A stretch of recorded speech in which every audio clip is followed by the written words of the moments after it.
Ladies and gentlemen, welcome back. Our next presentation is Michael Horn. And, well, gosh, what can we say? Yeah, we're back to the Billy Meier case yet again. But you know what? It's still the most important case out there. It's still the case with the most hard, solid evidence. It's still the case with the most hard, solid information. It's still the case where the contactors are giving us absolutely time after time hard, verifiable, say it again, verifiable predictions of where we're going to go if we don't change the direction that we're headed. Yeah. It'll be controversial yet again, maybe more so than ever. I hope nobody brought, you guys didn't let anybody bring tomatoes in, did you? Buckle your seatbelts, ladies and gentlemen. Michael Horn. Thank you, Bob.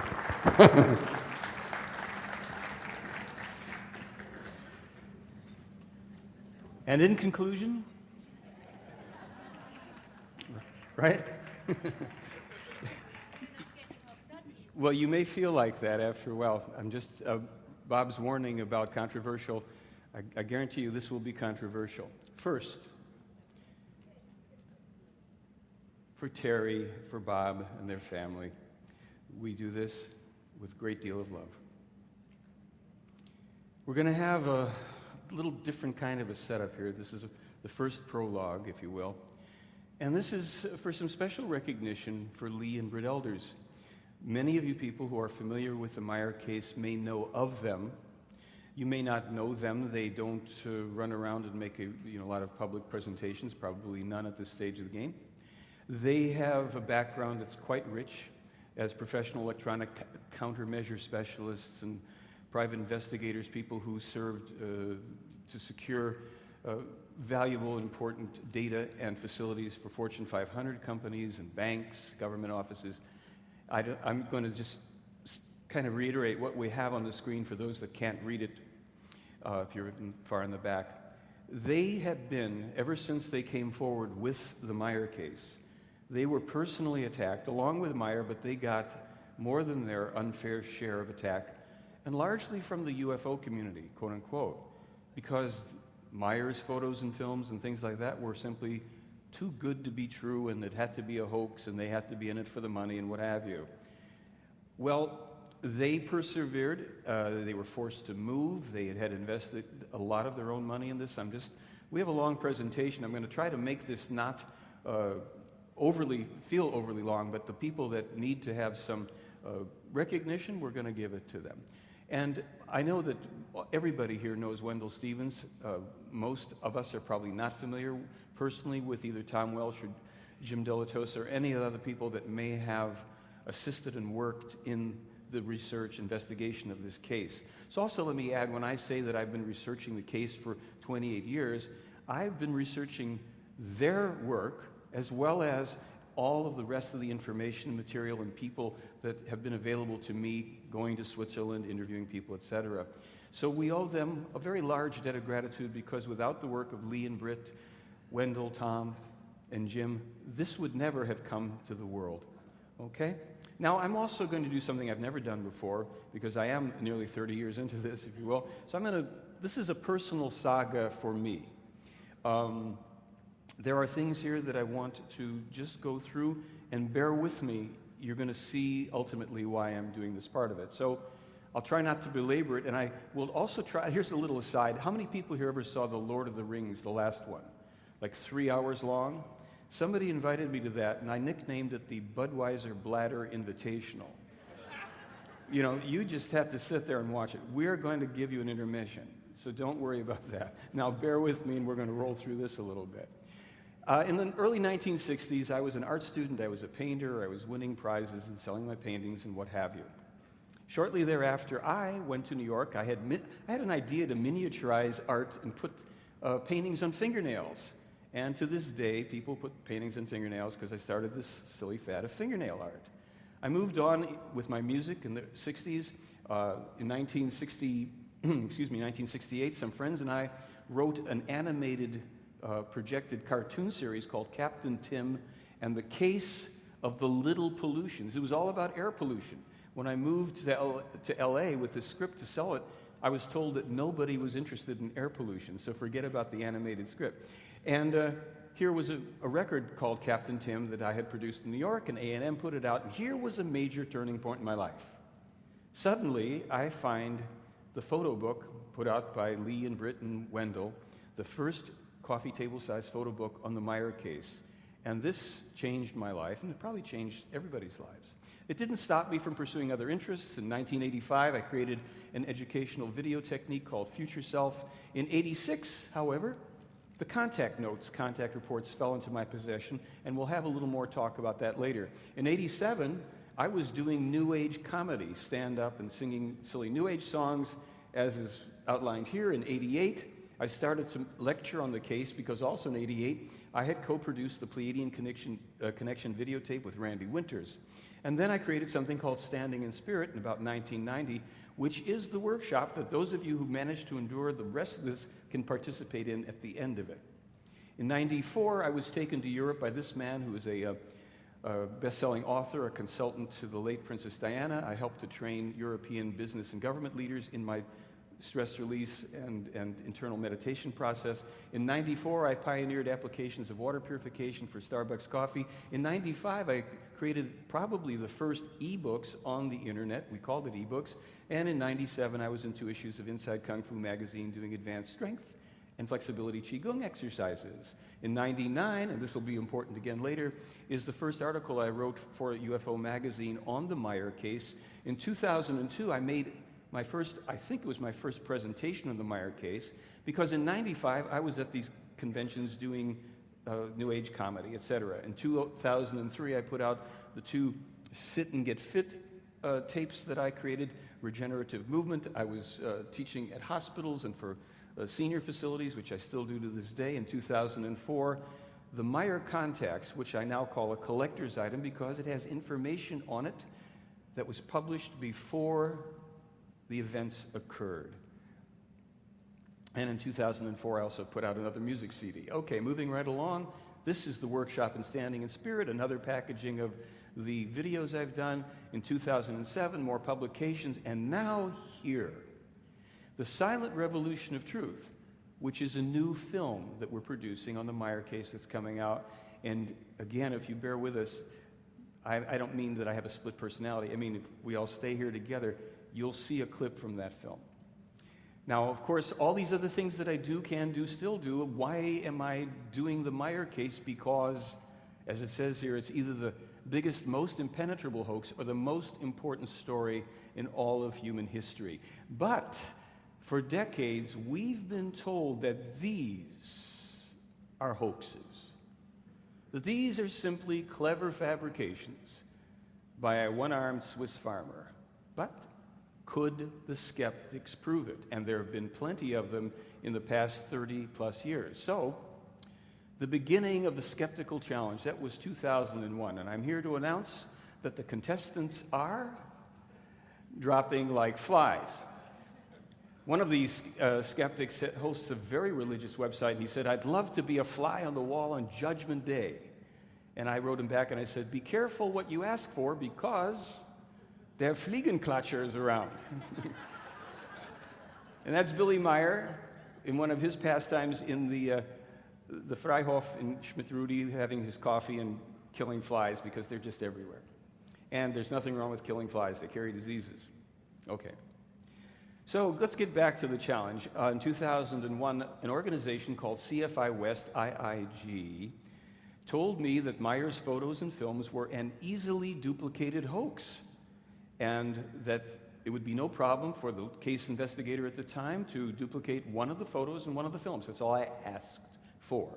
3 years later, they failed to do so. All they could do was come up with a few little photos of a model UFO, and they said, "Look, we have duplicated the effect of the Meier photos." And I said, that's not really much of a trick, because you can get any kind of a sci-fi movie or disc, and you can see a duplication of an effect, will you submit your photos to testing? The same kind of testing that Meier submitted his to, and they said, no. End of discussion. They were thrown off the Art Bell show. Now, contestant number 2 is James Randi. He confidently said that no one is stumped by the case.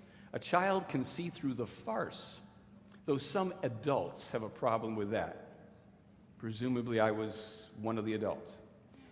After CFI West sunk slowly into the sunset, Randi said, now Michael has divined that I called the Meier case a hoax. His powers of perception are remarkable. He finds things where they don't exist. Wonderful. So he retracts his attack. Of course, he doesn't send Billy a check for $1 million, and nobody was holding their breath for it. Contestant number 3 could have been contestant number 1 because he's been around the longest time attacking the Meier case. His name is Cal Korff. He is an infamous debunker. I call him a fraud. He is an admitted liar, etc. But he is also known as Captain Cal of the Special Secret Services. With an outfit that he bought, apparently mail order, and a pretty little badge, he put himself up on a website from Czechoslovakia and announced that he was going to take care of the Meier cult, that he owned Meier's UFO photos, that new books were coming out by this company, that he had duplicated Meier's photos, films, etc., and that he was filing a $25 million lawsuit against the Meier cult and me. However, within a short period of time, his web pages were removed by his web host. No books were forthcoming. We called the publisher. They said we hadn't seen hide nor hair of him since the 1990s. He never was able to duplicate one of Meier's photos. No suit was filed. And 16 questions that I had put to him on our first 2-hour radio debate in December of 2006, where I awaited the answers in the next radio debate, he failed to answer any of them, and he has apparently not only gained further anonymity, but he's now attacking the other debunkers. This is like one of those comedies of error.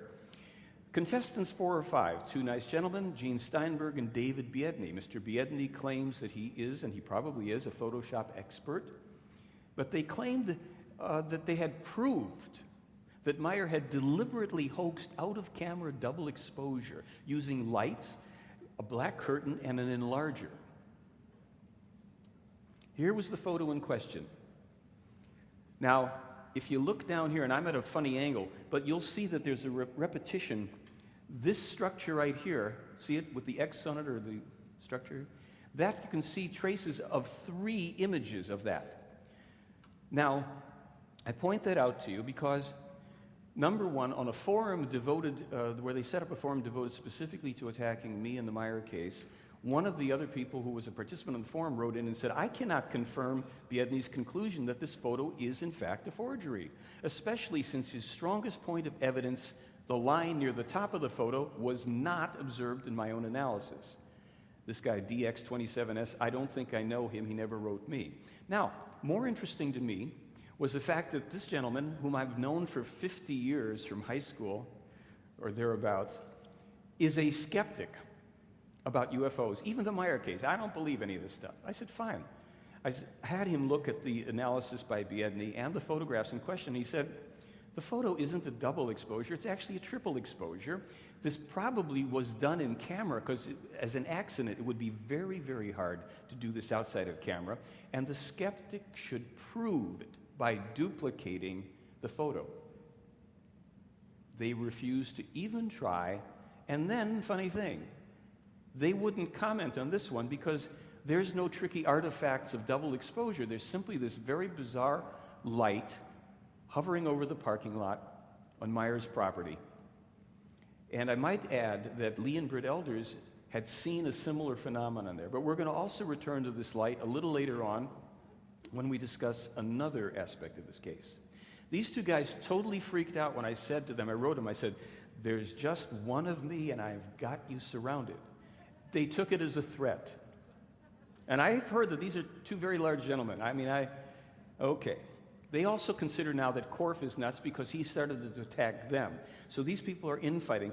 If anybody here has been involved in this whole thing of debunkers and attackers and all that, take some small comfort in the fact that they are now biting each other. Contestant number 6 is a fellow I've never met, haven't even seen his photo. His name is Royce Myers, and he's got something called UFO Watchdog III, where he's posted my photo and Billy Meier's photos, and he claimed that Meier faked UFO photos and films, and he employed props and stop-motion cut photography to make UFOs disappear and reappear on film. However, I call him a very cowardly and faceless guy. He won't come forward and prove anything at all. As a matter of fact, when I challenged him, he would not submit any proof for his claims. He referred to Korff at one point.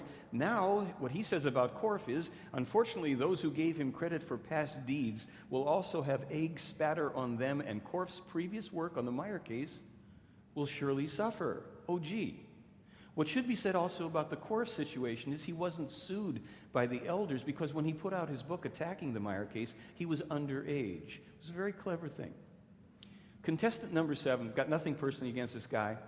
He just kind of jumped in again with another one of these, I know the Meier hoax stirs up emotion.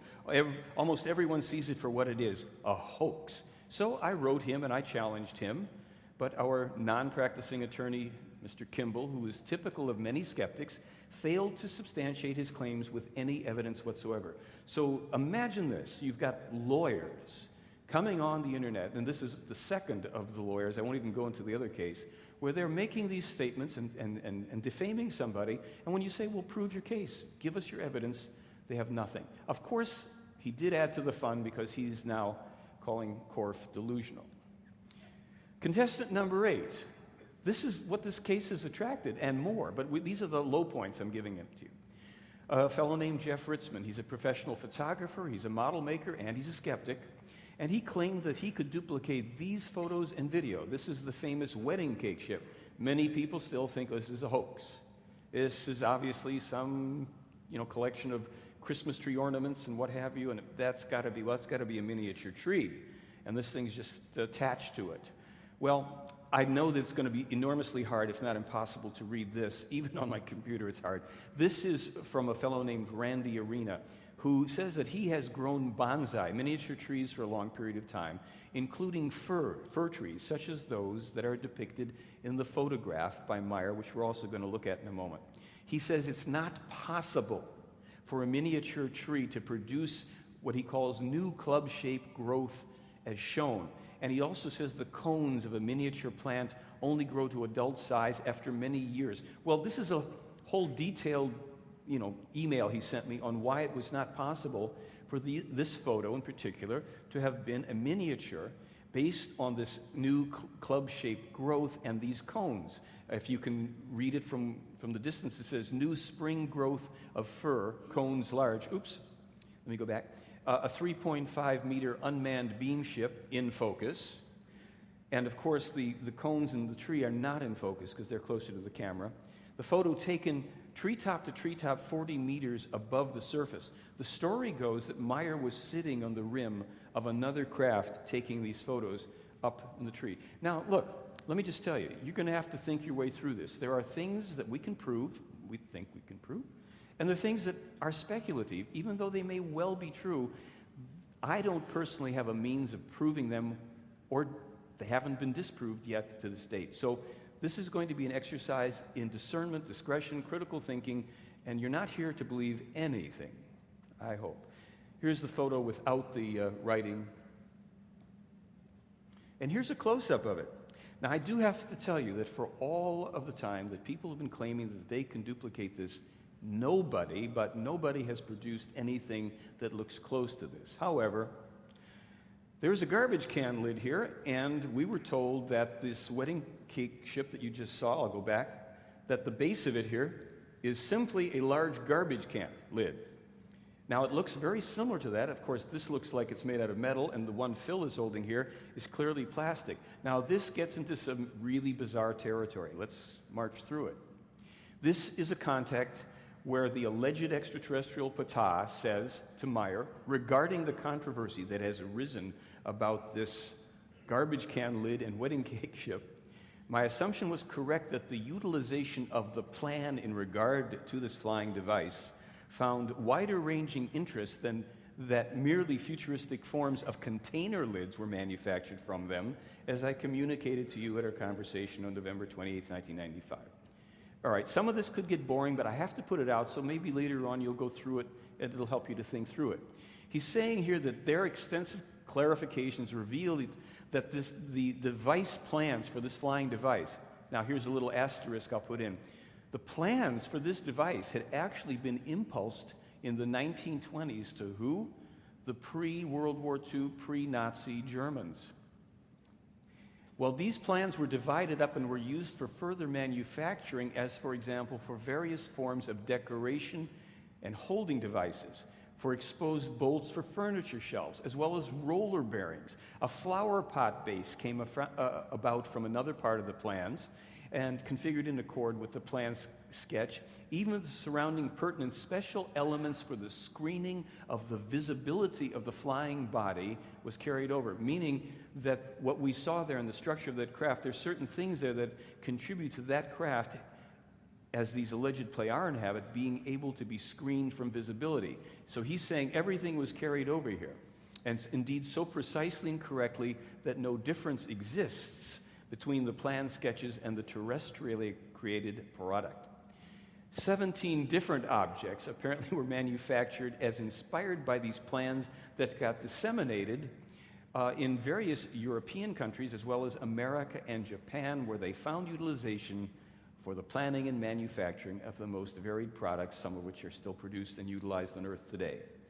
So, you know, this is the stuff you can yawn through if you want, but there it is. Let's watch this. Hopefully, there's Billy in the lower right-hand corner. There's not a lot of sound to this, but you'll probably hear him when he zooms in on this garbage can lid several hundred feet from the camera.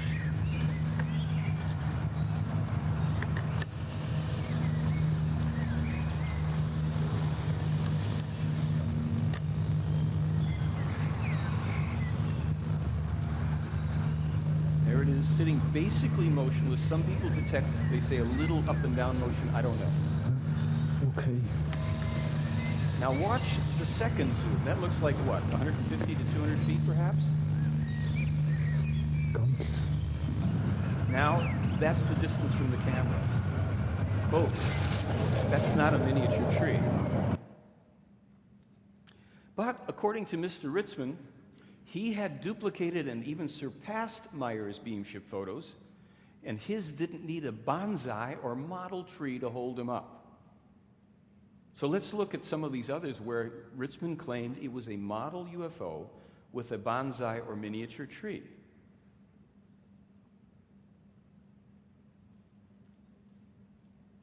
Pretty famous series. There's actually a few more, but many of these are available on the other discs. I don't want to bore you with it.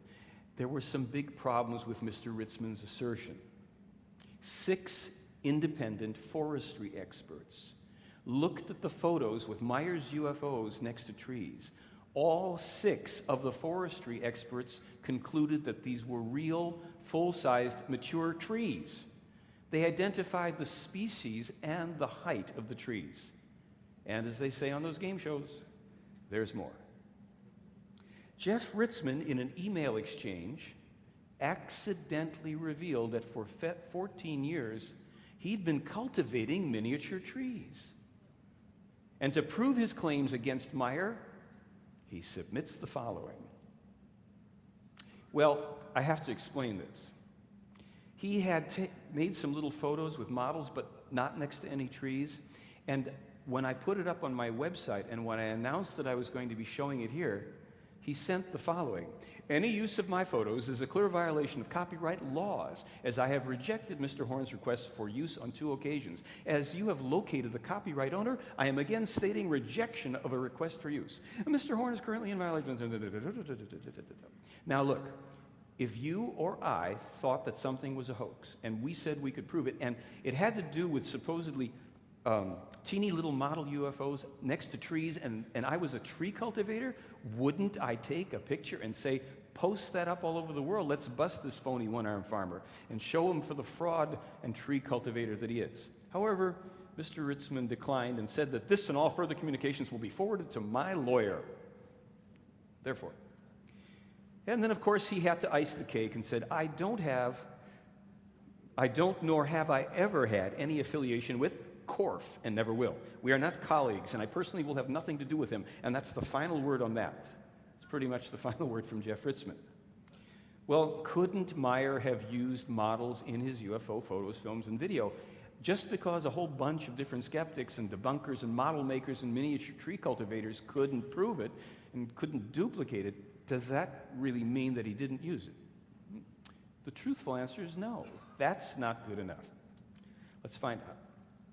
Here is a letter from Wendell Stevens in response to a question I asked him. He said to me, Dear Michael, there were 2 perfect models made by the MGM Studios Special Effects Department, which we carried to Switzerland and used in an attempt to duplicate any one of Meier's photos. They were big 18 and 24-inch diameter models, perfectly painted to match the colors in Meier's photos, his pictures. After we had suspended them in a number of the scenes photographed by Billy and had Billy photograph the model in those scenes for us from the same positions, I'll show more of that in a minute, as for the originals, with the same camera and identical ASA 100 positive slide film like originally used, we gave them to Billy. Later, I saw one of them hanging from the ceiling of his little lean-to study, which is now gone. I do not know what happened to them after that. Jim Delatoso easily identified the photos with the model in them, though we pretended we had found new pictures in Billy's files. When I first gave JD copies of the model photos we had shot, I simply said we had more UFO photos from Switzerland. After he looked at them, he wanted to know more about the new pictures, as they were not the same as the earlier ones. Excuse me. Then I told him how we made them. Regards, Wendell. In other words, they photographed the model, sent them in to Jim Delatosa for analysis without letting him in on it to see if he could determine if they were the same kind of photos. And in every case, as Wendell's written about before, he could clearly say that these were not the same kind of ship. And there were some very specific reasons for that, which I won't go into now, but we have it all on the website, the parameters of the testing, which accounted for that. So look at the detail on this ship, for example. If you can see, and I don't know how well, but there's a good deal of work around the rim and on the cupola. Now watch this. This is the large model. And we've never shown this before, but we figure it's about time. This was made by MGM. It cost $400 to be made at the time, in the early 1980s. So someone walks it around the grounds here to show what it would look like, and it's pretty good looking. Just look at it carefully and see if that looks as good to you as that, for instance, which was taken a couple of years before the model was ever made. And watch this. Especially watch the ship. There are going to be 2 lights that flash on and off, and I'll say when. I won't distract you with the green light. There. Now watch again. Right there. Did you see it? That's the sound of the ship. Were you able to see the little lights? That's in daytime, filmed rather, several years before a model was made. Now you saw what it took to maneuver a model around. There are 8 different film segments. We have as many as 3 of the UFOs hovering on them. For instance, here's a shot that Meier has of 3 of the UFOs, again taken before a model was made by the MGM Special Effects Department. Here's another photo taken from a film that Meier shot, where the 3 UFOs hover and then 2 just disappear in one frame, and the one in the center remains, which even from the distance and the distance you're sitting at, you should be able to determine is far better made and more detailed than what we just thought. So that's what we just saw. That should be food for thought. So my suggestion to the skeptics would be to try saying this out loud. I don't know. I just don't know.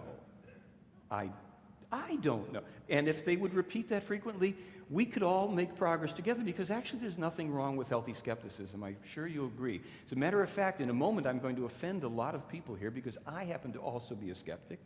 and a skeptic about some things that are held near and dear to people in the UFO community. So the final results, the failed skeptic challenge to the Meier case is, in my opinion, now over. If anybody wants to go ahead and show us how he did it, then he certainly can try to revive that. Excuse me. Now here's where we put up the screen for me so the tomatoes don't hit me while I do my presentation. Introducing the first annual Dubious Achievement Award for Overactive Imagination. And the winner is, did I say this? Exopolitics for their version of The Emperor Has No Clothes. Let me explain. Let me quote.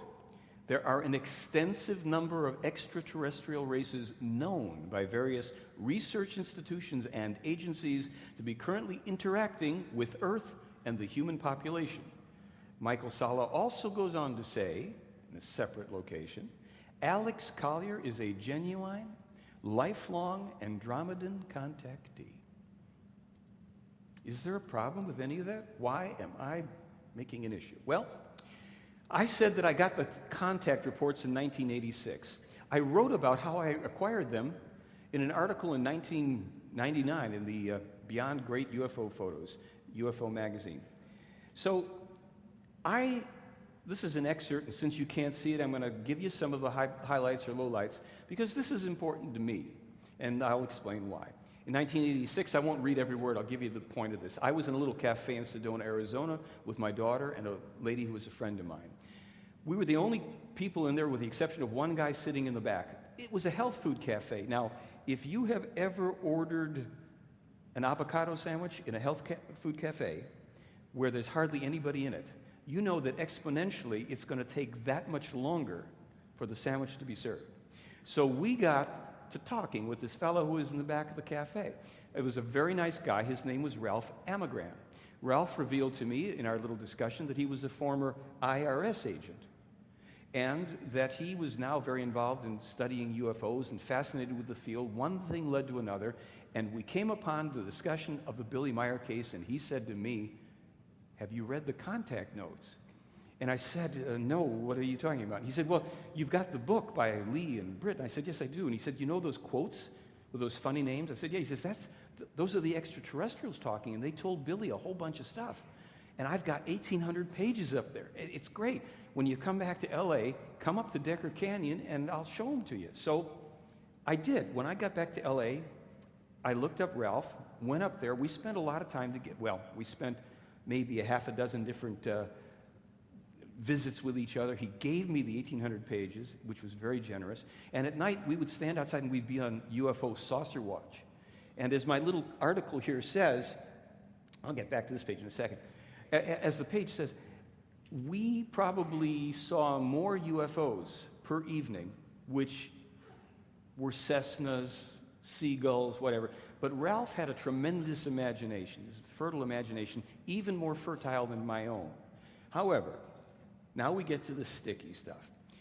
It came to the attention of Michael Salla in the Exopolitics Forum that I was telling this tale about Alex Collier. Oh yeah, because Ralph later changed his name to Alex Collier. I was at an expo in LA and I saw Ralph walk by. This was a few years later, and I said, "Hi, Ralph." And he didn't say hello to me. I felt a little funny. There was a little contingent of people, and so when one of the ladies came by later on, I said, "Hey, what's with Ralph?" She said, "Who's Ralph?" I said, "The guy you're walking." She says, "That's Alex Collier, lifelong Andromedan contactee." I said, "That's funny. He used to be Ralph Amagran." Oh, well. So I was being chewed out on the Exopolitics board for lying about this and for making terrible, slanderous remarks. And I was also told on the forum there, Meier wasn't authentic, and he's certainly not the only genuine contactee. And finally, after I was losing my cool, let me tell you, all over the place, so Michael Salla sent me links. He said, "Here's where you're going to find the proof that Alex Collier is the real deal, and you'd better go check this out before you open your mouth again, buddy." So I did, and I've some of the excerpts of what I found. Here's some of the prophecies, literal prophecies from Alex Collier. The moon is an artificial hollow structure that can pull out anytime it wants to. It's 11,421 miles in diameter, as opposed to the actual 2,160 miles in diameter that Earth scientists determined. There's a bridge on the moon that's 21 miles long. The same structure exists on Venus, despite the fact that the surface temperatures would have melted anything. Between 1996 and 1997, 1/3 of Japan will sink below the ocean surface. And did that happen? Did I miss it? Okay. Extraterrestrials will land and show themselves in 97, and between 96 and 2004, major U.S. cities are under TB quarantine. Not only that, but on August 12, 2003, the moon will be gone. It's out of here. It's had enough. The New World Order has 35,000 people, Earth people, living in compounds on the moon. You can kiss them goodbye, too, because they're going wherever the moon's going. Hundreds of thousands of children each year are taken by Greys, Orions, and Pleiadians, and they're gone. The reptilians enjoy human flesh, and human children are best. He had some temperatures there out on a steam boil rate. Our system originally contained 3 suns, and our original blood color was green and blue. And perhaps the most accurate quote of all: there is life as we speak, right now, on Uranus, according to Ellis. Okay. Now, on top of that, since this lifelong Andromedan contactee had come forward with volumes of this stuff, and I was the one who was incorrect, I wondered why he hadn't even taken one photo similar to this, because this, according to Meier, who at least has some evidence to argue about this and the preceding photo I showed you of it, from a little race of Andromedans who are basically in semi-material and light form, and this is a light craft. This craft, supposedly, as they say, populated by little tiny Andromedan people, Meier could have no contact with them. They simply came, they visited. The ship changed shape, it got longer, there was a ball of light at a certain point, but nothing from Alex to substantiate that story. So I was ticked. And to this day, and I asked many times, Michael, would you either explain or defend or retract your support for all that nonsense? You sent me these links. This man is a contactee, blah, blah. Nothing. So I say he can pick up his award backstage or maybe show me where I've made my mistakes. Well, why can't we all just get along, and why do I have to be such a grumpy little troll and cause trouble here in the UFO community? Because, to the best of my knowledge, these claims are not true. Let's remember that I'm representing a case here of a man who's been vilified and had 21 attempts on his life for standing in his own truth.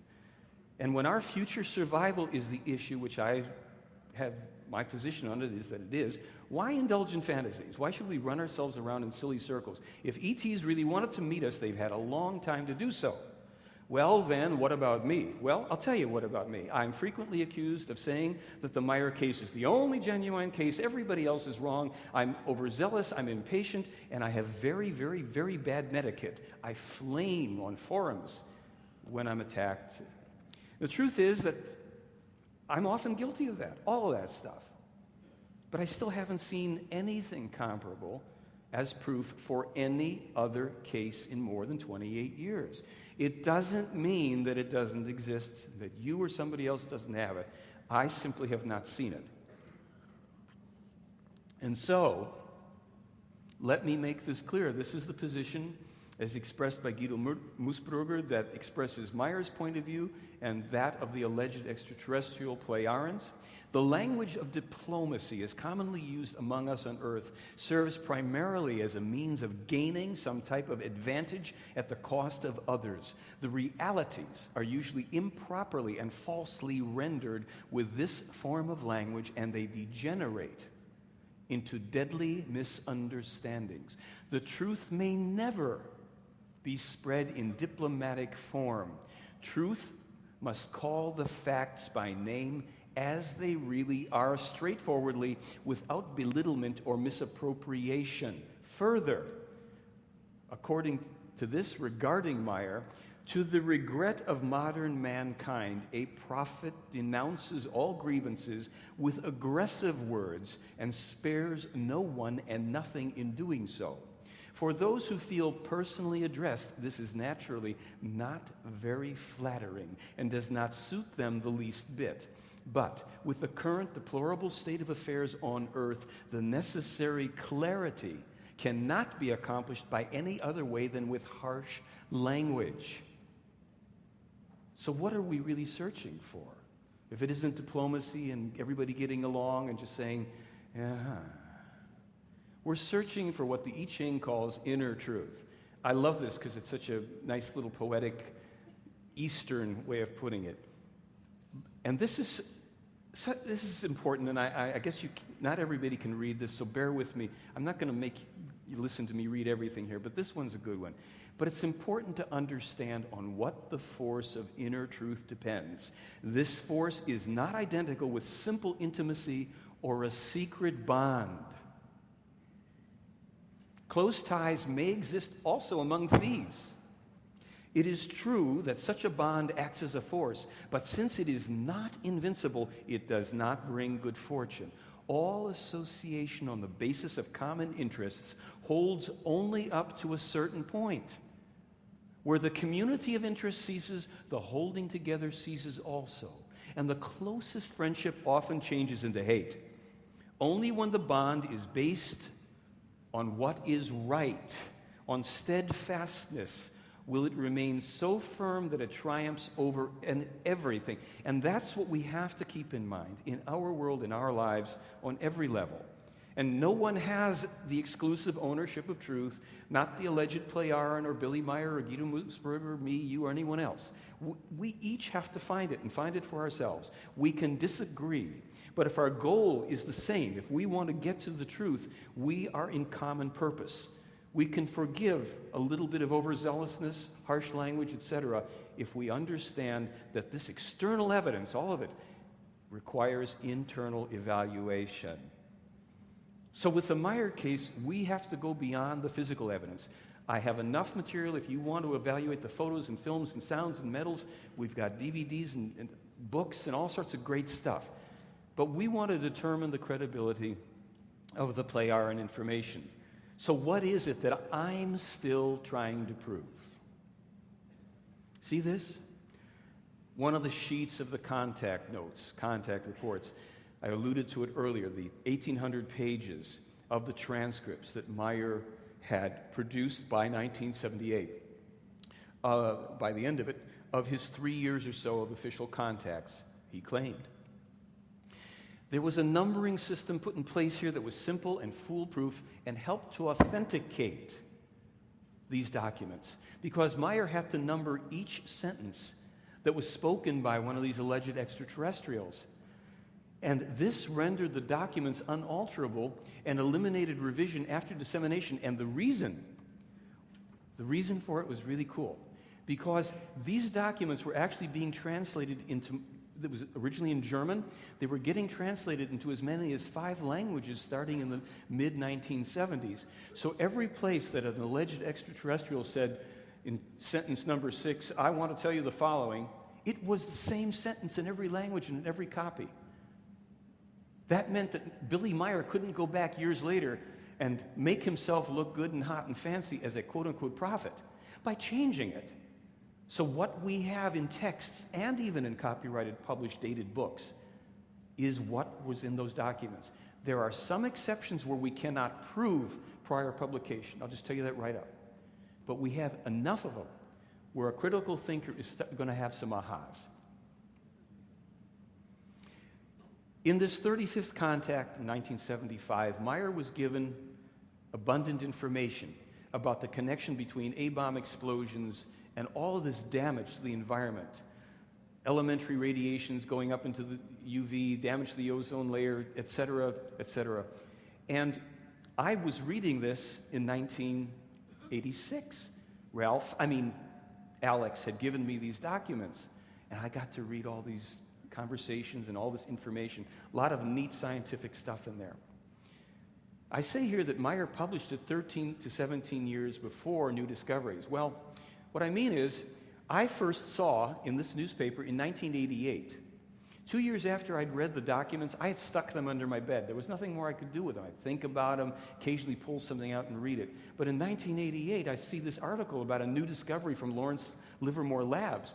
And it says that A-bomb testing is tied to the ozone depletion. And they give this percentage and everything. I'm thinking, Why does that not seem like a new discovery? And so I went under the bed and pulled out the dusty, 100-page bound folders. And I open it up and I start leafing through it. As early as the 7th contact and then later in the 35th contact, etc., is all this information about the environmental damage. But Meier is also in there in 75, referring to when he was told this before in the 1950s. And I didn't have access to that. I couldn't know what he was talking about.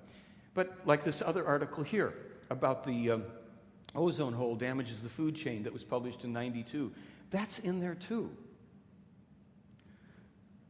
Now, here was, in 1976, Semyaze says to him, that is to be understood in this way, that Earthman exploits his planet and robs it of the fundamental life energy in that he robs from it the underground oil and gas and the most diverse ores. This leads to the fact that the Earth suffers shifts within, which leads to enormous volcanic eruptions and earthquakes because slowly the Earth collapses from within. 1990. Earthquakes, oil interact, according to Dr. or Professor Paul Siegel, where he sees the connection between extracting gas and oil from the Earth and precipitating earthquake and volcanic activity. But I found out later on that that wasn't the first time that Meier mentioned that either.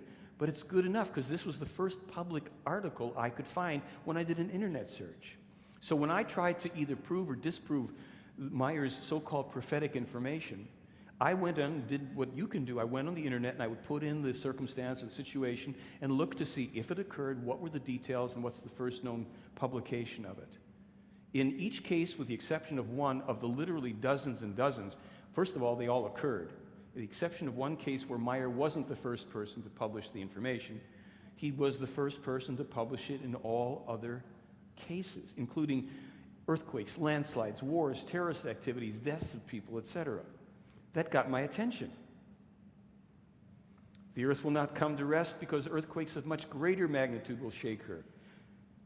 However, they will be of a terrible magnitude to a degree that nations and islands will sink. Unusually severe droughts will move across the world in order then to be succeeded by flooding of severe proportions. Well, that got me to thinking, so I went back and started to read. I wanted to know what the Pleiaren thought about this and about that. Maybe I'd missed some things. So pertinent to what we're involved with, I wanted to know, what do the Pleiaren think about, we're jumping around here, UFOs? According to them, most sightings, nowadays for sure, are secret military craft, and the UFO cover-up started in 1915. We have free articles on my website where you can read the transcripts where they flesh this out. I'm giving you some bullet points. In 1915, over the battlefields of Europe, these objects were seen hovering. Each side thought it belonged to the other. They finally figured it out, that it's not ours, it's not theirs. And there was a pact, a de facto agreement made, whereby nobody would let this whole extraterrestrial thing become known, and that the major powers in agreeing to not disclose also kind of went along with the negative ET image as promoted and promulgated by the U.S., especially through, I guess, the Roosevelt and Truman era. The War of the Worlds radio broadcast, some of you know about that, was done with some severe arm twisting to both H.G. Wells and Orson Welles. Under threat to their lives and their families, they would go ahead and get this tailored for radio, and he would do it, and they would start to put out an image and an idea of hostile, deadly, deformed, weird alien creatures coming here to harm us. Some of this information has already been alluded to some degree. There's more in the Meier material on that. They also say that part of the agenda is for a fake UFO attack. Now, you may notice that in the past several months, we've had the O'Hare Airport, and what is it, North Carolina, and someplace else recently. Where's that? Yes, whatever he said. That they're seeing, UFOs, and people are getting some vague photos and what have you. Gee, all of a sudden, that's making the news and the Drudge Report and everything else, right? Where you couldn't buy your way in with a new UFO story just a few months ago or a year ago. Now there's UFOs all over the place. Well, control of the masses, and I'm not a big conspiracy theorist, I really am not. I don't go for most of it. I don't doubt it, though, at this point. The biochipping, we see evidence of that. They were telling Meier about this, Well, you'll see. Meier wrote about it even earlier. Cloning, according to Meier, has been going on for 30 years in this country. It's secret military levels in various types of ways, not only a genetic type of cloning, but through drugs and surgery, the altering. And what they are saying is that a lot of what we think are extraterrestrials, if and when we see, if it isn't a hallucination or a bad dream, and there's a real interaction, they're saying, sorry folks, those ain't coming from out there, they're coming from down here. Well, now that we are stirring those waters and having a lot of people go, I don't think so, what do they say about extraterrestrials, terrestrials? Well, overpopulation is a huge problem, but that's probably not what they meant by that. Okay. According to the Pleiaren, and this is when you get into the vast histories contained in the Meier material, for which the contact reports from the 1970s, as well as ongoing, contain the details of so much. It's beyond imagination. It certainly was actually even beyond Ralph's imagination. There's a fellow whose name was pronounced Nocodemian, and more than 12 billion years ago, it is alleged, this is speculative because I can't prove it, right? Neither can you, I guarantee you. He was a progenitor of races and a very wise, highly developed being, and he had some peoples that he was kind of, if you will, a ruler over. Guess it happens all the time. These people split into two main lineages. One group settled in what were called the Lyrian territories, Lyra Vega star system, and the other group settled in the Sirius star system. And many of our own distant ancestors are said to have originated there in the Sirian star system because they were supposedly bred as a warrior race for this group. This group decided to alter its own genetics to only move itself towards harmony, abundance, peace, spiritual things, beauty, opulence, and the arts, and they actually genetically engineered out of themselves their own fighting spirit as well. They then became prey for other races that were space travelers who saw them as an easy mark. Well, they caught on pretty quickly that they had to rectify their own condition, and in the process, they brought a race into being of humans, and they made a couple of specific genetic modifications to them. They dropped the lifespan down from way beyond 1,000 years to under 100, and they increased the propensity for violence and aggression so they'd be a willing warrior race, but they wouldn't live long enough to overthrow their overlords, because part of building in this limited lifespan had to do with building in propensity for degenerative diseases of all sorts. So they're in the genetic code, a lot of these things. These colonizations that were part of the Lyrian and even the Syrian system, peoples had gone on over countless millennia. People had come to this planet as far back as 22 million years ago.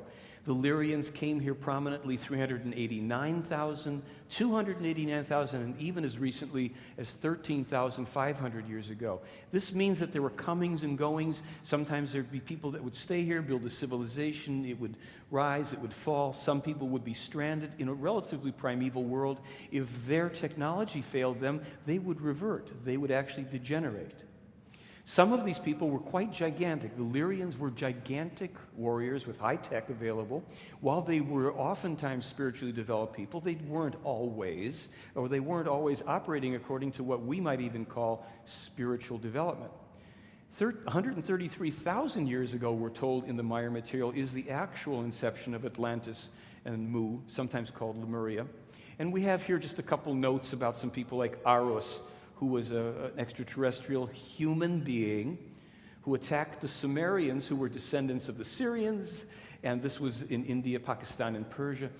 The gods, these different high-powered extraterrestrials, were called Ishwish in this Lyrian language that is still used by the Pleiaren, this term. And Ishwish, or Ishrish for the females, these were the gods. And they have come down, as you'll see, and as we already know, through all of our legends. So many gods and races came. Some were stranded here, some degenerated, as I said. The key is that all of them in time forgot their true extraterrestrial origins and histories. Even the ones that settled on the other planets in our solar system, such as Mars and Malona or Maldek or Phaeton, They had no idea of their own origins. And even the extraterrestrials that brought them here, taking them from the Syrian system so they wouldn't be destroyed once their usefulness had been outlived, even those extraterrestrials in time had lost track of their own histories. Now here's a really important thing. 52 million spirits, extraterrestrial spirits, let's see if I can actually hit this thing, of extraterrestrial humans who've come here over time and who died here on this planet, anytime from millions to hundreds of thousands of years ago, whatever, accordingly have been incarnating or reincarnating on Earth. Therefore, many people, many among us, are already of extraterrestrial origin. It's a big so what? Now, this is for illustration purposes only, because I'm not telling you that these are authentic photos. These were gigantic warriors, and if these people indeed had been buried in the sands of Egypt, their skeletons might look like this next to the excavators. And this mock-up, according to a reported find, would show a human next to a drawing and a human femur bone of some assumed giant extraterrestrial that was here. Again, this is for illustration only. Don't show this to your children. So here's a little poem for you. Let's try a little right brain. There once came a race of giants from a distant war-torn star, looking for new worlds to conquer, to spread power near and far. Protected by their loyal soldiers called guard angels, cherubim, the leaders soon established order for their new reign to begin. With their knowledge and their wisdom, they did alter forms of life. Masters of the laws of science, of their deeds would ancients write, that they took a wild human, mixed in her celestial seed. For 1,000 generations, we've misunderstood this deed. From this one, many descended, their days marked with pain and blood. Kingdoms came and kingdoms ended. Few survived deluge and flood. Other races, same, were fashioned, or from stranded travelers grew. Star seed mixed through human passion. Sons of gods were formed anew. Above them, in a ship did hover one who called himself their Lord, demanding worship of no other. With threats of vengeance he enforced. Over time, the races scattered, distant memories they preserved, handed down through spoken legend and in books as holy word, regarding the extraterrestrial presence on Earth. There once was a splinter group from the Pleiaren. They were called the Giza Intelligences, or the Ba'ath. They were based deep beneath the Great Pyramid of Giza. There was a leader named Arusem, who was a brother of Ptah and Salem, who ruled until 3010 BC. We probably know the name Ptah. We've heard it from ancient Egypt as well as from the alleged extraterrestrial of these times. Then Jehovah, who was also known as Hen. Then, Kamagal the first in 2080 BC. He started his reign then. Kamagal the first was the one who introduced blood sacrifice to earthly religions, not only in the Middle East, but in South and or Central America. All terrestrial religions were created or assisted in creation and misdirected by the Ba'ath. They controlled hundreds of politicians and religious leaders. They were the hidden negative force behind the Tula and society and Hitler. They did this through a sophisticated telenotic electronic means of mind control. Kamagal II was engaged in the mass murderings of Earth humans. He was a force behind this type of thing. He lived a long time, finally died in 1976, according to the Pleiaren. They were creating a false second coming, which Meier was introduced to in this chamber down deep below the Great Pyramid, where he saw artifacts, a remanufactured cross of the crucifixion, a spear, bag of old coins, blood-encrusted nails, and crown of thorns. And he thought, he was a young man at the time, that Asket, one of the extraterrestrials, allegedly took him down there. And he said, this must be the crucifixion materials of the man Jesus. And she said, well, I got a couple surprises for you. One, he was never called Jesus. And number two, these were made by these people. And they're using this, they want to have a false second coming. There's a man named Reinhold Schmidt. He's a corn merchant in California, and they've been impulsing him with real visions, holograms, to make him think he's on board spaceships with him, and that he is the second coming, and he's going to be able to produce these artifacts and show everybody. And wow, well, because the B'Phath inadvertently attacked a Pleiaren beam ship in 1978, the Pleiaren could act in self-defense and remove them from the planet. Remember, according to this, they were based here for thousands of years. Does this explode every time I do this? They were based here for thousands of years. And, okay, maybe I shouldn't say, that's it. And they were finally removed by the Pleiaren. It's a long story. It's already a long story. But their negative influence still lingers because they were behind so many of these religions, secret societies, blood cults, and political movements and isms to play both sides against each other. You understand? Okay. So, according to the Pleiaren, true ET from out there human contacts are rare, and actual ET abductions actually rarer. Why?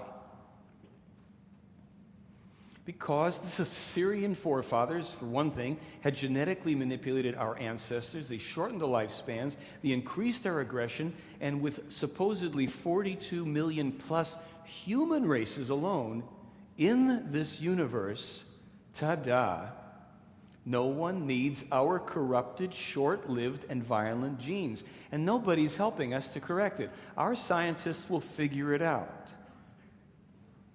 Therefore, if you still think that ETs want to contact you, I'm not the one to argue with. Maybe you've been chosen for the petting zoo. I don't know. Careful, don't feed, they bite, etc., etc. So really, aren't we all citizens, all of us, these 42 million plus human and other perhaps non-human races, citizens of one universe, what the Pleiaren call this creation? This universe that they say is actually got spiral energy going through a basically egg-shaped structure that's got 7 belts to it. This blue area here, the material belt, supposedly in which all of space and planets and galaxies, that's existing within a belt of an actual structure, an egg-shaped structure. The universe, according to them. Some parts of this universe are absolutely empty of anything except spiritual energy. And my big question has always been, what's outside of space? Well, now my question has to be, what's outside of this creation or this universe?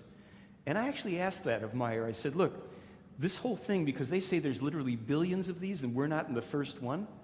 I said, well, that's great and that's mind-boggling, but I want to know what's outside of it. What is the void? Where is this stuff in this great nothingness? And he said, you know, I do not know that. The Pleiaren don't know that. The human mind cannot grasp that. The best we can understand somehow is that the void is an endlessness filled with fine spiritual energy. But that raises other questions, doesn't it? So there we are. Here we are, stuck in this big egg on a little piece of cosmic lint floating around in space. So, really, is everybody being visited? I mean, do we have extraterrestrials walking around in the supermarket lines reading the Globe about extraterrestrials? Are they on subway trains? Or are they us too?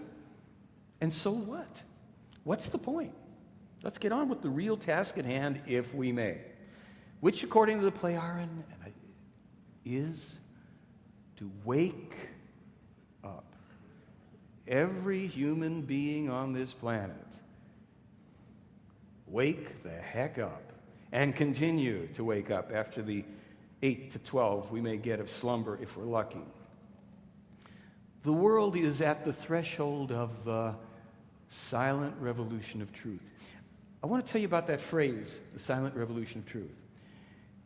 Allegedly, there was a contest held on the planet Era, a planet in the Pleiadian system that is not the Pleiades we see in the night sky, but beyond it, in an altered time-space configuration, which doesn't mean anything to me. I'm not a physicist.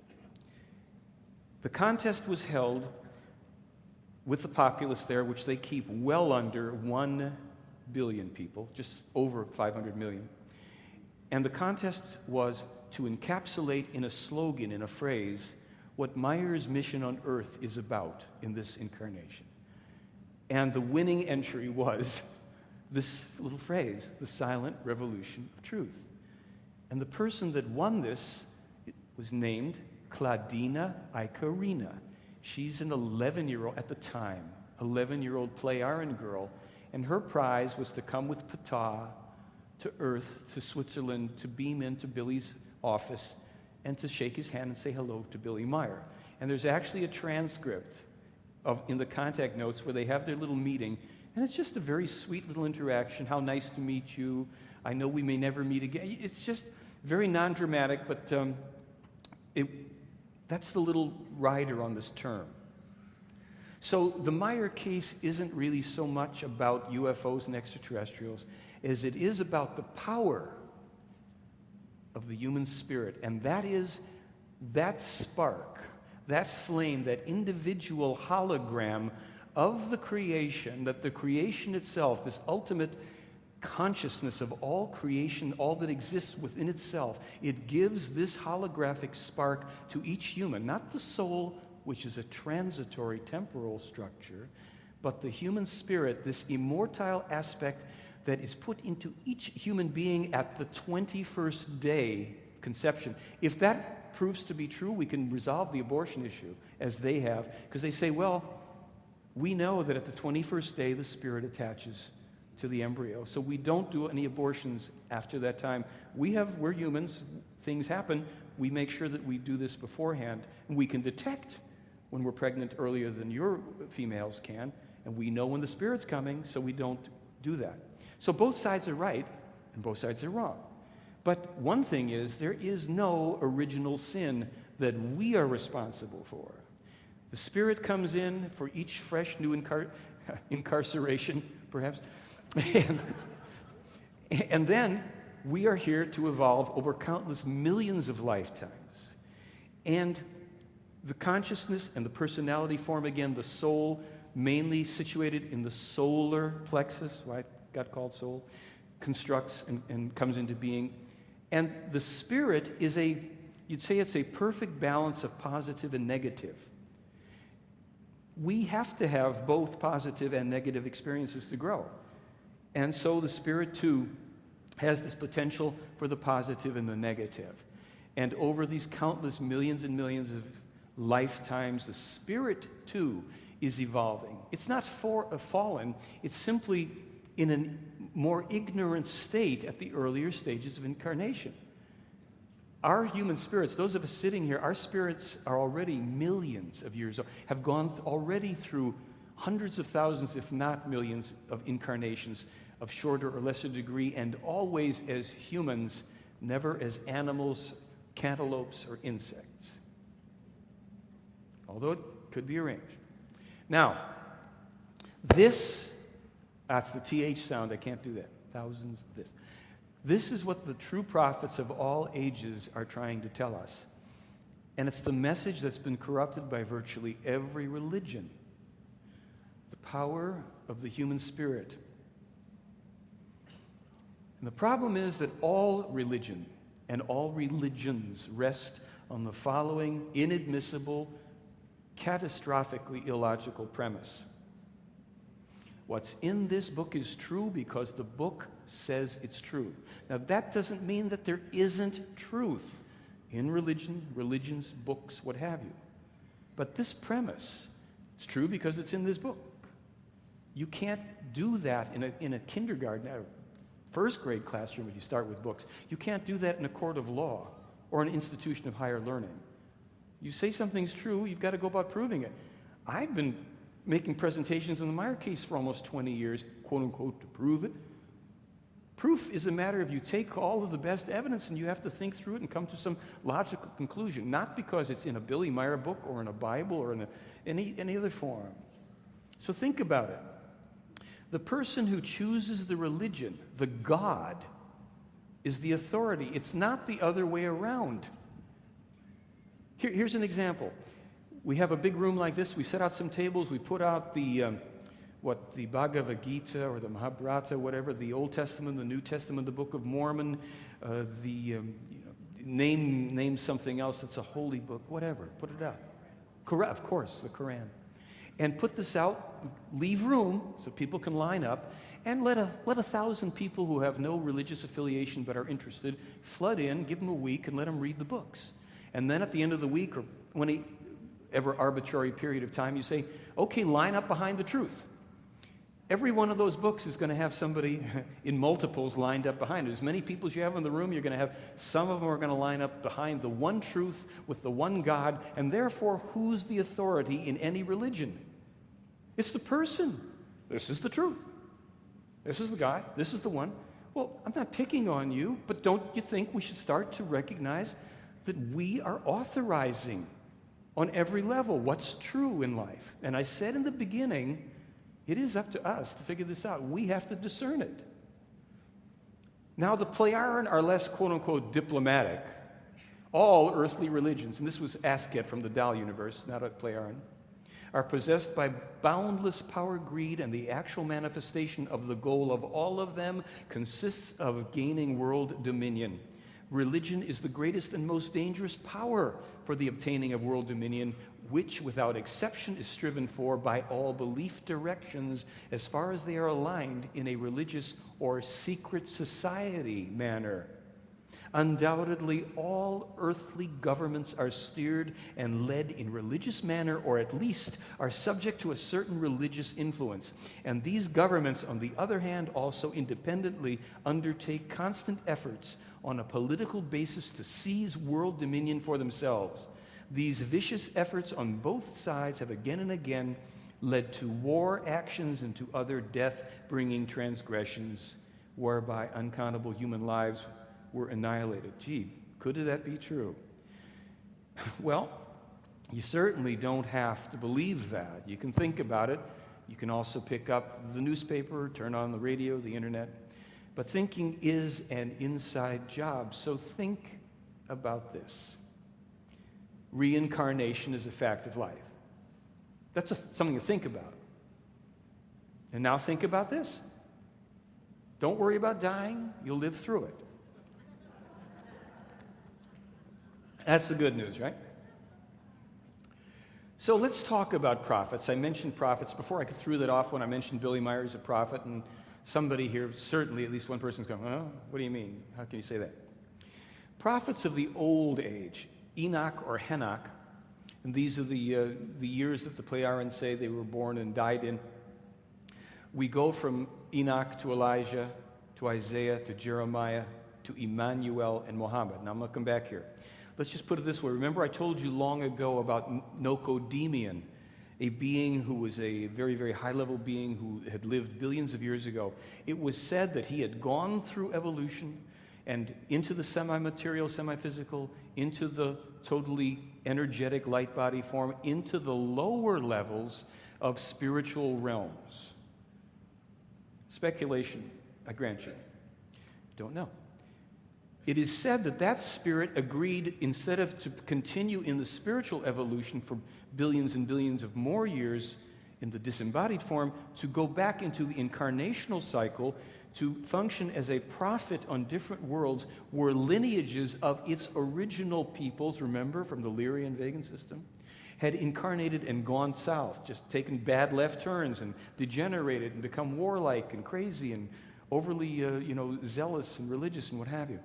So this spirit form agreed to go back into incarnation, meaning it would have to forget on conscious levels its previous grandeur, elevated abilities and knowledge. And in each life, just like each of us, would have to be educated again by teachers who were wiser than the human being it would become in each human incarnation.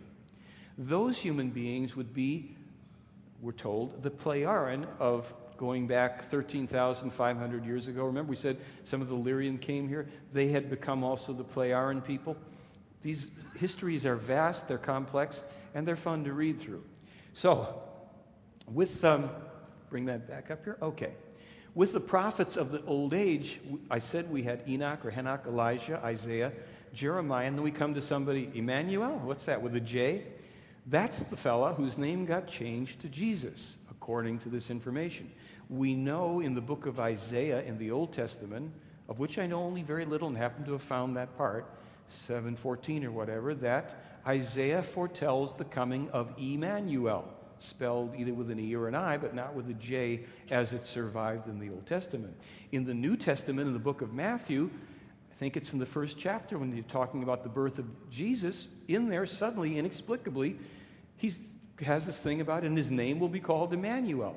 And somebody forgot to take the whole thing out because his name was supposed to be Emmanuel through the whole thing, if what's in the Meier case is true.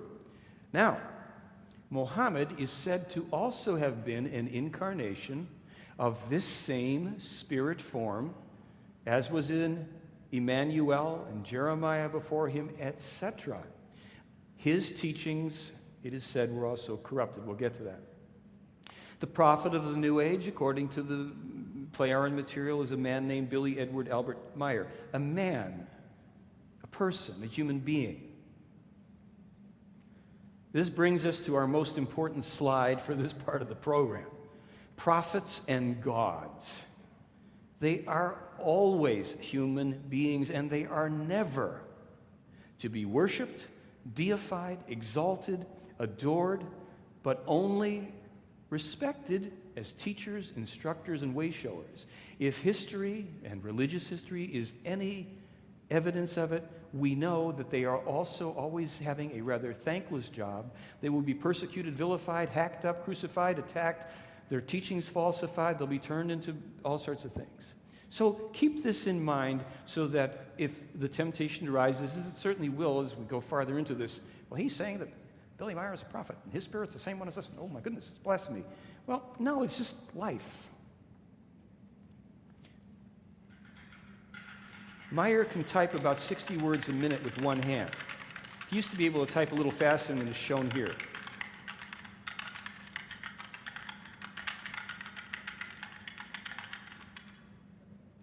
He could do that for hours at a time when he was receiving. Here, let me just explain in case you don't know about this. Allegedly, when Meier has a contact from 75 on, whether it's in a meadow or in an office or in a ship, it's recorded on their devices. Big deal. We've got tape recorders too. When he gets home after a certain period of time, when he's rested up, he goes into his study. Used to just have an electronic typewriter, right? Now he's got the computer. They have a device that sends the entire conversation to him in symbol form, in pictograms, that he was trained since childhood to recognize well over 3 million different picture symbols and their meaning in German, and simultaneous as he receives it at 60 words a minute to type it out into the conversation in German that he had with the numbers and everything. Oh boy, you want to be an ET contactee. Get ready for this. So he's transcribed over 24,000 pages with one hand in German. Information and teachings, 55 years of specific, prophetically accurate information, 6 categories of still irreproducible physical evidence. He allegedly writes the spiritual teaching for the Pleiaren. Well, how can that be? Well, in this cosmology, and again, it's speculative, if the spirit form of Billy Meier, Billy Edward Albert Meier, Swiss farmer, is the same one as these other prophets who get tutored and brought up to speed by the Pleiaren, but have this ancient form inside of them, it's a more ancient and advanced and knowledgeable essence than they. So Meier, I don't have it on here, but I have to tell you this funny story. If I didn't tell it last year, starting about 3-4 years ago, when I would sit with Billy in the office, I would talk to him, and one day I looked over and I saw all these pieces of paper that were sticking out of the printer, right? And I look over and he says, "Oh, yes, I write the spirit teachings for the Pleiaren." I go, Okay. And he says, but you know it's a big problem because Quetzal always has to come and beam into the office and go and take the paper and go back into his ship and go back to the Pleiades, and then they translate it and fix it up. I said, yeah. He says, so next week, Zafanat Paneak is coming. He's their computer specialist, and he knows how to fix my computer. So now I can type it out. It'll go to a separate server, to a little disk above the earth, and then it goes direct to the Pleiades, and Quetzal doesn't have to come and pick it up. And I went, uh-huh. So the year after that, 1 year later and change, I'm in the office with Billy, and there's a bunch of, I look over again, and I think, I said to him, Billy, and he says, oh, those papers, I write the spirit teaching for the Pleiaren, and it's been a big problem. And he goes through the same story again. He says, but Zafanat Paneak came last year and he fixed my computer. So that's not for them anymore. That's for our thing here. Because now when I type it out, it goes to a separate server and it goes to a disk above the earth and it goes right back to the same story, right? Except the guy had already done it. And then he says, but there's another problem. And I said, well, what's the problem? He says, he screwed something up in my computer and he has to come back and fix that. So he's got an IT from outer space, right? So this last year in May, I thought, the guy can't remember the same made-up story 3 years in a row if it's a joke. So I'm with him and I said, so Billy, what about your computer? Did it ever get fixed? Oh yeah, I write the spirit. I swear to gosh, the same thing. He says, but now he adds this, he says, yeah, I just type in a code that gives me the separate server and it goes to the same story. We went to make some filming in September because we're doing this new documentary. And we get over there, and while Jack, my director friend, is there, I throw it at him again. Same exact thing. So I figure either the guy has got not only a rich fantasy life, but a photographic memory and can come up with the same piece of trivia and just knock it down each, or maybe he's telling the truth. Okay, and for his trouble of over 65 years of ongoing contacts with these people, there have been 21 documented assassination attempts. So with prophecies, why are we fascinated with these prophecies? They're like weather reports, except you can't change the weather. A prophecy is still changeable until it becomes a prediction. So why the inaction? Some inconvenient truth from Billy Meier, circa 1951. Al Gore, eat your heart out. Still, there's time to stop the monster that's prophesied for the future of the entire terrestrial humanity. Let me just hit the bullet points. He's talking about the fact that at least in 1951, countermeasures could be enacted to change things for the better if the scientists, the authorities, the governments, and the military were up to it.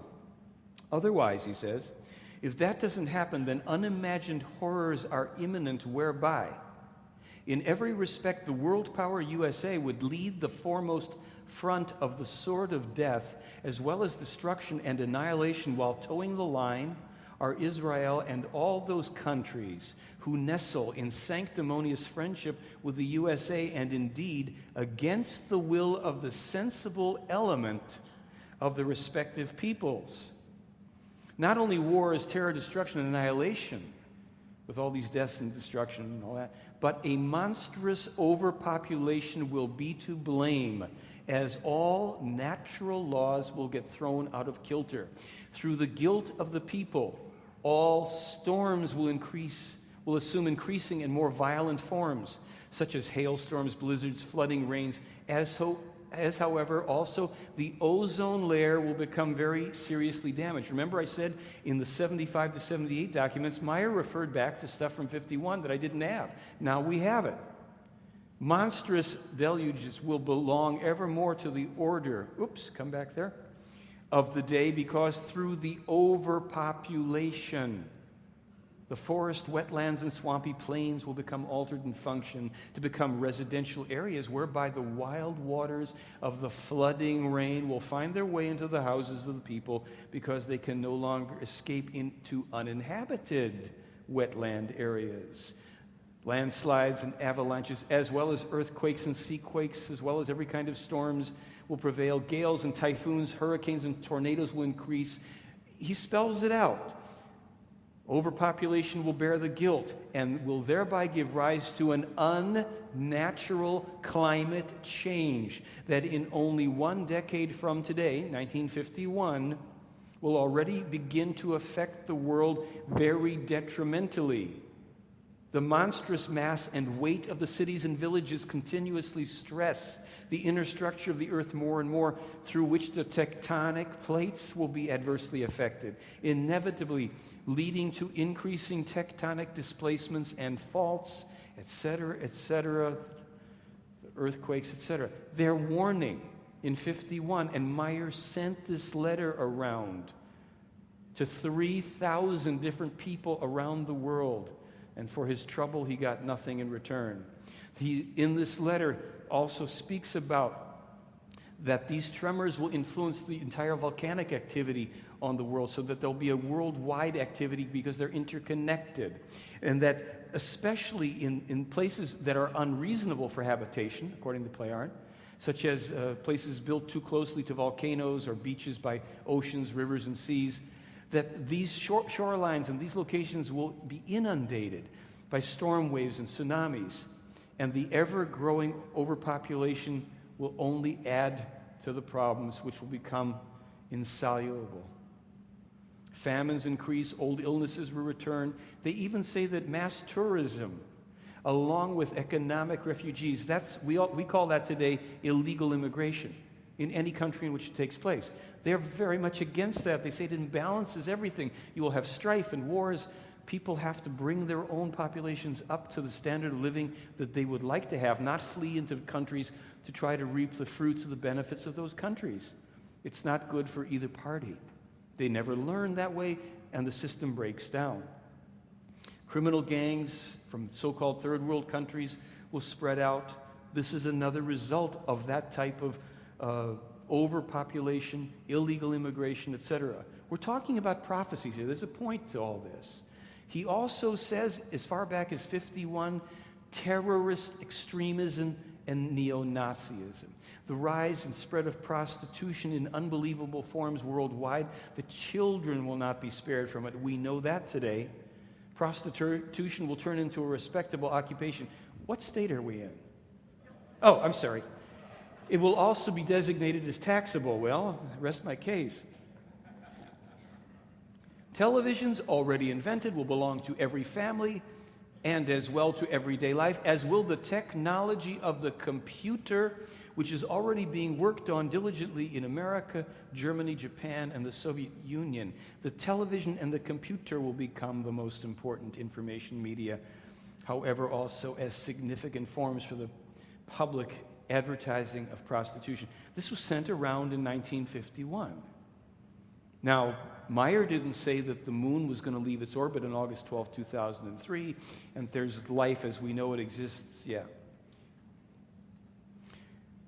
This is more recent, from last year. The climate warms ever faster, whereby the snowfall is also absent ever more frequently in the deeper sites, while the Earth's polar ice masses as well as the glaciers melt ever faster, which leads to this. By the year 2100, in some cases, the water of the seas will rise up to 5'3". Forceful natural changes will become unstoppable. We're going to take a break for changing of the tapes, and this is not the Budweiser Bladder Invitational, so I think, shall we say 10 minutes? Does that work? Thank you.